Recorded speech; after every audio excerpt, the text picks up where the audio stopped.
বাংলাদেশের সব মানুষের নাম বদলাতে পারে, বইয়ের পাতায় স্বাধীনতা সংগ্রাম বদলাতে পারে। বঙ্গোপসাগরের পানি সব যেতে পারে শুকিয়েও, গোটা রাজধানী কেড়ে নিতে পারে বুড়ি গঙ্গার ঢেউ।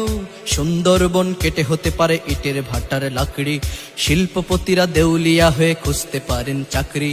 চোর গুন্ডারা পেয়ে যেতে পারে মন্ত্রীর মর্যাদা, আইনের ফাঁকে কালো টাকা সব হয়ে যেতে পারে সাদা।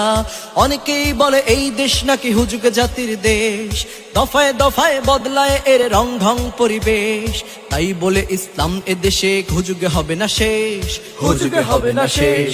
ইসলাম এদেশের পরতে পরতে জনপদে ঘরে ঘরে, ইসলাম এদেশের 90% মানুষের অন্তরে। ইসলাম নিয়ে কেউ ছিনিমিনি খেলে এমন সাধ্য নেই, আর কিছু থাক না থাক তবুও ইসলাম থাকবেই। সবকিছু বদলে যাক তবুও ইসলাম থাকবেই, আর কিছু থাক না